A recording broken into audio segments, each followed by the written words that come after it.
नमस्कार दोस्तों। महात्मा गांधी के पोते तुषार गांधी ने गलत नहीं कहा कि राहुल गांधी असल में आज के गांधी, वो आज के नेहरू भी।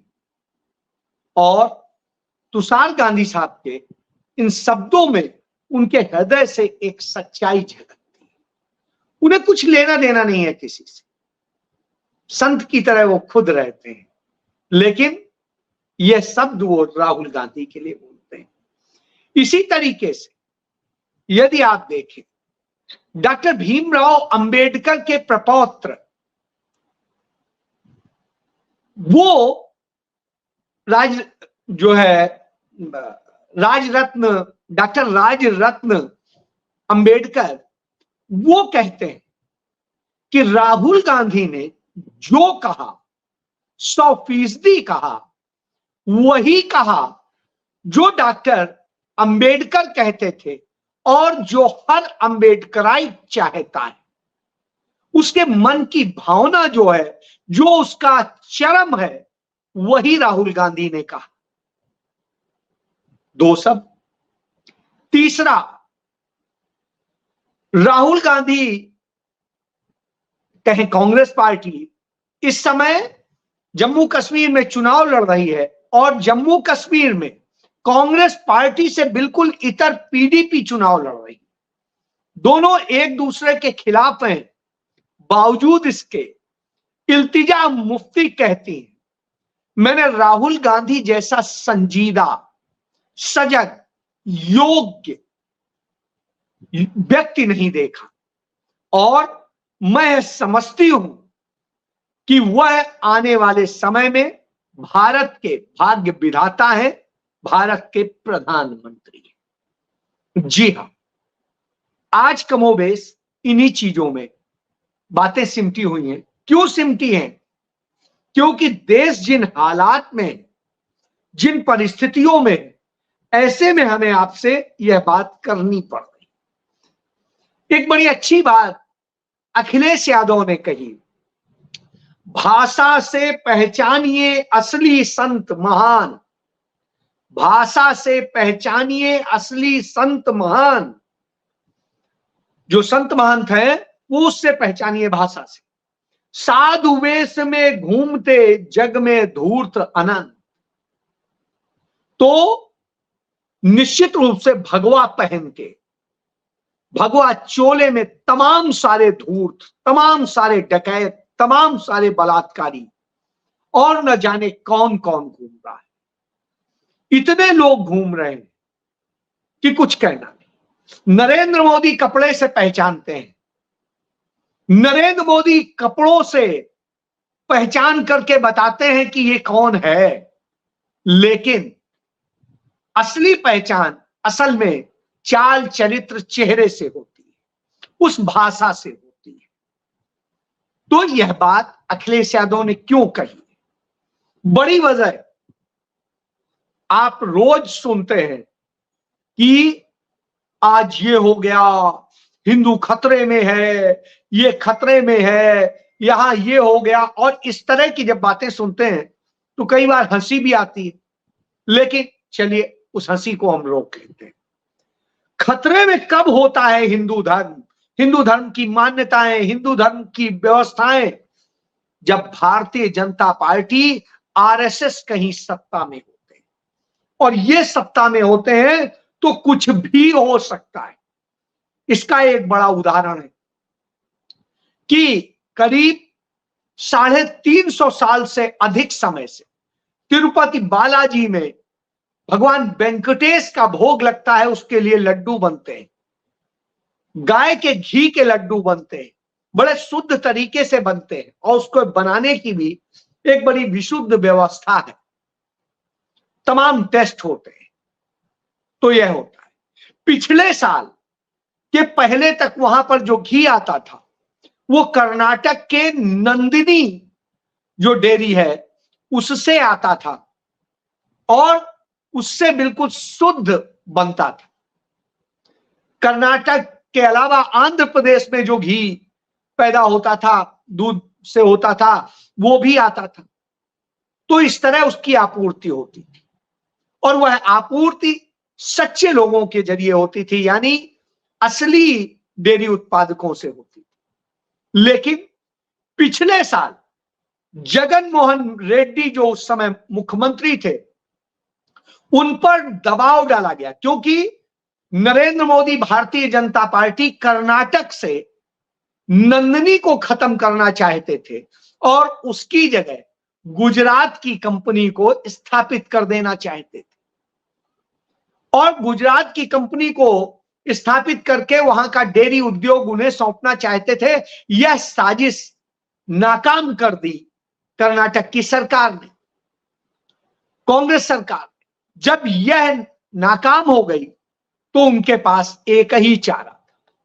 बगल में जगन मोहन रेड्डी, उनके कितने दबाव में थे बताने की जरूरत नहीं है। नरेंद्र मोदी ने जो भी गलत सही फैसला लिया, हर फैसले में जगन मोहन रेड्डी उनके साथ खड़े होते, और उन्हीं के कहे पर उन्होंने टीडीपी के जो प्रमुख हैं उनको जेल में भी डाला था, क्योंकि उन पर कैसे क्या क्या दबाव थे बताने की आवश्यकता नहीं, वो पता कर।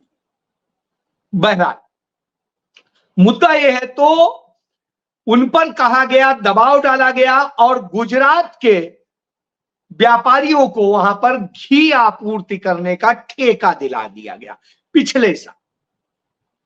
और पिछले साल जब से ठेका दिलाया गया, तो वो जो घी की आपूर्ति कर रहे थे वो कई बार सब स्टैंडर्ड होती थी, और जब इतनी सब स्टैंडर्ड होती थी तो इसको लेकर के शक हुआ। तो इस समय जो वहां पर सीईओ हैं, वहां की तिरुमला डेवलपमेंट अथॉरिटी जो है, वहां की development board, Devasthanam development board, उसकी वो जो श्यामला राव हैं, उन्हें शक हुआ 2 टैंकर को देख के कि ये घी कैसा है, ये घी स्टैंडर्ड का नहीं लग रहा। उन्होंने बुला करके उसको कहा कि ये सही नहीं लग रहा। उसने कहा नहीं नहीं सब सही है। तो उन्होंने उसके सैंपल भरवा दिए। अब आप सुन लीजिए, श्यामला राव ने उसके सैंपल भरवा दिए। जब सैंपल भरवाए तो उनके ऊपर दबाव पड़ा दोनों तरफ से, टीडीपी की जो और बीजेपी की ज्वाइंट सरकार है वहां, उसका कि ये आपने क्या किया। बहरहाल वो चूंकि अब सैंपल जा चुके थे तो कुछ किया नहीं जा सकता, इसलिए कोई बात नहीं। वो सैंपल जहां गए वो मैनेज होते उसके पहले इनको अब रिपोर्ट आ गई। ये चंद दिन की ही बात, रिपोर्ट आ गई तो उसमें आ गया खुल के कि उस घी में असल में गऊ का मांस भी, चर्बी भी मिली हुई है, उसमें कैमल यानी ऊंट की भी चर्बी मिली हुई है, उसमें मछली का तेल भी मिला हुआ है, और सब कुछ जिससे वो चिकना बहुत लगे और सब कुछ है। अब आप समझिए यह खेल हुआ। और नरेंद्र मोदी जब राम मंदिर का उद्घाटन कर रहे थे, तो आप याद करिए कि यहां से लड्डू भेजे गए थे, और यहां से जो लड्डू भेजे गए थे वही गुजरात की कंपनी लेके गई। बहरहाल वो लड्डू आप सबने भी, तमाम लोगों ने खाए होंगे, जो तमाम सारे राम भक्त हैं या जो वहां गए होंगे या जो भी कुछ होगा, जो बड़ी भक्ति में लीन थे उस समय, पागल हुए थे। बहरहाल उन सब ने गौ मांस खा लिया। अब आप यह जान ली, तो यह स्थिति हुई। अब वो जांच में आ गया है, अब जवाब देते नहीं बन रहा है। वो कह रहे हैं पिछली सरकार की गलती है, पिछली सरकार कह रही हमने तो ठेका दिया था, हमारी सरकार चली गई, अब जिसकी सरकार है वो जांचे और कार्रवाई करे, इसमें हमारा क्या काम है। ये जिस समय पकड़ा गया, जिस समय गलत सप्लाई हुई, हमारी सरकार नहीं थी, क्योंकि वो निरंकुश हो गया था। उसे पता था कि अब सरकार हमारी आ गई है तो कोई कुछ बिगाड़ नहीं सकता है, इसलिए ये होगा। इसीलिए भाजपा चुप्पी साधे, बाकी सारे हिंदूवादी संगठन चुप्पी साधे, एक आदमी के मुंह से आवाज नहीं निकल रही है। क्यों? क्योंकि साहब करने वाले भी मोदी के खास, कराने वाले भी मोदी के खास, ठेका देने वाले भी मोदी के खास। तो यह स्थिति है और मौजूदा सरकार भी मोदी और चंद्रबाबू नायडू की। तो पूरा खेल अब सामने है। कांग्रेस पार्टी ने मांग की है कि इसकी जांच सीबीआई से कराई जाए, उच्च स्तरीय ढंग से हो, सुप्रीम कोर्ट के उस पर हो। और यह बात वहां प्रदेश की जो अध्यक्ष है कांग्रेस की और जगन मोहन रेड्डी की बहन भी है, उन्होंने यह मांग की कि जांच राज्य की एजेंसी से नहीं, सीबीआई से होनी चाहिए और पारदर्शी होनी चाहिए, सुप्रीम कोर्ट के उस पर होनी चाहिए। अब आप समझ सकते हैं कि किस तरह की स्थिति है। तो यह इनका धर्म है कि सिर्फ कमाई करनी है, चाहे जैसे हो।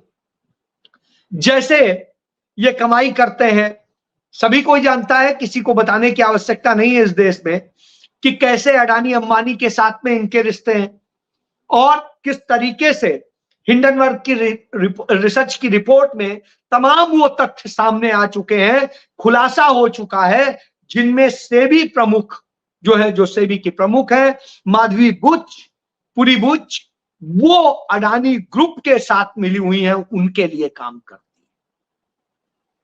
तो उसी तरीके से ये भारतीय जनता पार्टी यहां पर भी कर रही है और उनके साथ मिली हुई है जो आपको गौ मांस खिला रहे थे, जो मछली का तेल खिला रहे थे और न जाने क्या क्या खिला रहे। तो यह सच्चाई है, प्रसाद के नाम पे भगवान को यह भोग लग रहा था और यह आपको खाने को मिल रहा। यह इनकी स्थिति। बहरहाल अब जब इन्हीं की स्थिति पे बात हो रही है तो इसी पे ही बात करूंगा कि आज हालात क्या है। कि आज हालात ये हैं कि उड़ीसा में एक आर्मी अफसर की बेटी जो अपना रेस्टोरेंट चलाती है और जिसका होने वाला पति आर्मी का ऑफिसर है, मेजर है, वो दोनों जा रहे होते हैं, कुछ सोहदे उनके साथ में बदतमीजी करने की कोशिश करते हैं, वो थाने में एफआईआर दर्ज कराने जाती है। हालत यह होती है कि थाने के लोग उल्टा उसी के ऊपर चढ़ पड़ते हैं और फिर उस महिला को, लड़की को किस तरीके से बंधक बनाते हैं, किस तरीके से उसके साथ तमाम तरह के विभत्स व्यवहार करते हैं, उसके अंगवस्त्र उतार देते हैं, उसके स्तन से जाने क्या क्या करते हैं। और जो थानेदार आता है वो अपनी पैंट उतार के उसके साथ जो व्यवहार करता है, उससे शर्मनाक स्थिति कहीं नहीं होगी। तो आज थाने बलात्कार का अड्डा बन गए हैं, बीभत्स अड्डा। आज वो खून से लथपथ घायल स्थिति में पूरे मीडिया के सामने उसने सच बताया और वो कोई अबला नारी नहीं थी, पढ़ी लिखी एक आर्मी अफसर की बेटी, एक अपना स्वतंत्र रेस्टोरेंट चलाने वाली, खुद में भी वकील। और उसके साथ जब यह होता है तो आम लड़कियों के साथ क्या होता होगा, इसका क्या इस पर राष्ट्रपति द्रौपदी मुर्मू कह रही है, उनका गृह राज्य है उड़ीसा, कह रही है कि बस बहुत हो चुका, अब नहीं, नहीं, वो देख भी नहीं रही। वो कलकत्ता पे बोली थी, कोलकाता पे, यहां नहीं बोले। क्या वो बोल रही है कि छत्तीसगढ़ में पुलिस ने किस तरीके से महिलाओं को बुरी तरह से पीटा है, उनके साथ न जाने क्या क्या कुकर्म किए, और यह हालत हुई कि थाने में कस्टडी में मार डाला जाता है और उसके बाद में गृह मंत्री के इशारे पे किस तरीके से मंत्री को मिलाया जाता है। क्या डील हो रही थी, शायद डील नहीं हो पाई, मार दिया गया और आधी रात में ले जाकर के और उसको सौ जला दिया जाता है। यह स्थिति होती। इस पर क्या कहेगी राष्ट्रपति कि बस बहुत हो चुका? नहीं कहेगी। और ये एक किस्से नहीं, उत्तर प्रदेश में इसी तरीके से कौन सी जगह बाकी है, ये हालात हो रहे हैं। हरियाणा में चुनाव चल रहा है, यहां पर ही हुआ, एक छोटी बच्ची के साथ, 7 साल की बच्ची के साथ में इस तरह से ऐसी ऐसी घटनाएं हो रही हैं और उन पर आवाज नहीं निकल रही है, तो यह आप समझ लीजिए अब बस बहुत हो चुका नहीं कहेंगे। क्यों? क्योंकि राजनीतिक हथियार नहीं बन रहा है। वो नहीं बोलेंगी कि तिरुपति बालाजी में यह हो रहा है कि आज वेंकटेश को यह भोग लग रहा है। क्यों? क्योंकि वहां मुस्लिम इन्वॉल्व नहीं है, वहां कांग्रेस इन्वॉल्व नहीं है। तो अब क्या कहें? हालांकि इन्होंने रात में यही कोशिश की थी। एक इनका जो पहले कांग्रेस में ही होता था, वो अब इनके यहां आ गया चाटुकारिता करते करते। वो भगवा पहन के जो भाड़ का काम करता है, वो प्रमोद आचार्य, वो कहता है कि कांग्रेस सरकार में यही। तब मैंने उसको कड़ाई से जवाब दिया ट्वीट पर, देखिएगा यदि मैं लिखा उसको, और जिस तरीके से लिखा वो भाषा मेरी नहीं है, लेकिन फिर भी मैंने लिखा। क्यों लिखा? क्योंकि ऐसे को ऐसी भाषा से जवाब देना चाहिए। मैंने लिखा प्रधानमंत्री को कि अब तेरी आवाज नहीं निकलेगी, क्योंकि ये भाषा नहीं थी मेरी, लेकिन मैंने लिखा क्योंकि जेपी नड्डा ने कमोबेश इसी अंदाज में राहुल गांधी के लिए लिखा। राहुल गांधी के लिए इसी तरह गंदी भाषा का इस्तेमाल किया। उस आदमी ने वह भाषा इस्तेमाल की जो टपोरी भी नहीं करता है, और वो सब नरेंद्र मोदी के इशारे पर हुआ। इसलिए मैंने लिखा, और इसलिए लिखना जरूरी हो गया। बहरहाल बस बहुत हुआ वाली स्टाइल में जब हम बात करें, तो आज ये हालात हो गए। देश बेरोजगारी से जूझ रहा है, महंगाई से जूझ रहा है, देश जो है महिलाओं और लड़कियों के साथ बलात्कार से जूझ रहा है। आज रक्षक ही भक्षक हो गए हैं। मैंने उदाहरण दिया। इतनी सारी घटनाओं के बाद फिर क्या कहें? आप देखिए, रिलायंस ग्रुप, टाइटन समेत 5 बड़ी कंपनियों ने 52,000 से अधिक कर्मचारी सिर्फ 1 महीने में नौकरी से निकाल दिए। यह हालत है इस देश में, और इसके बाद में झूठे वायदे किसी से करा लीजिए। हरियाणा में कल घोषणा पत्र जारी किया, तमाम झूठे वायदे कर दिया, और तब मुझे याद आया अमित शाह का वह बयान, अरे ये तो जुमले हैं, दिए जाते हैं, कोई 15 लाख थोड़ी ना किसी के अकाउंट में डाला जाता है। वो ऐसे ही जुमले हैं कि अब जो कहते थे मुफ्त की रेवड़ी, वो खुद कह रहे हैं हम 2100 देंगे, ये करेंगे। 10 साल में एक भी आईएमटी नहीं बनाया, आप कहते हैं हम आईएमटी भी बनाएंगे। मतलब आप समझिए ये क्यों? क्योंकि ये डर गए हैं राहुल गांधी से। लेकिन राहुल गांधी, जैसा मैंने पहले कहा शुरुआती वक्तव्य में, कि राहुल गांधी आज के गांधी भी हैं और नेहरू भी। यही वजह है कि अमेरिका में वो अमित मान नाम के उस लड़के से मिले थे जो डोंकी के जरिए अमेरिका में गया था और वहां ट्रक चलाता था।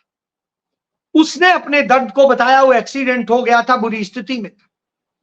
उसने अपने दर्द को बताया। राहुल गांधी ने कहा जरूर मैं इंडिया जाऊंगा तो तुम्हारे घर जाऊंगा। जब राहुल गांधी करनाल में अमित मान के घर पहुंच गए, तो वहां उनके परिवार में उनके साथ में तमाम अपनी बातें साझा की, सारी बातें बताई, उन्होंने समझा, और वहीं से वीडियो कॉल से बात करी, उससे करवाई, और कहा आपका बच्चा ये, हमने वहां भी मदद की है, यहां भी मदद की।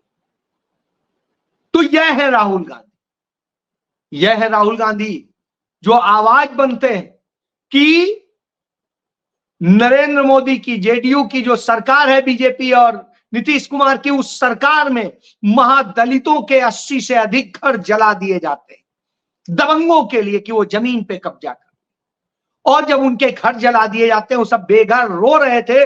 उस वक्त में जब आग लगी थी, कांग्रेस के लोग पहुंचे, मदद करी, और उनकी मदद के लिए उनके खाने पीने सब चीज की व्यवस्था करके आए। सरकार ने नहीं किया, उन्होंने जाके किया।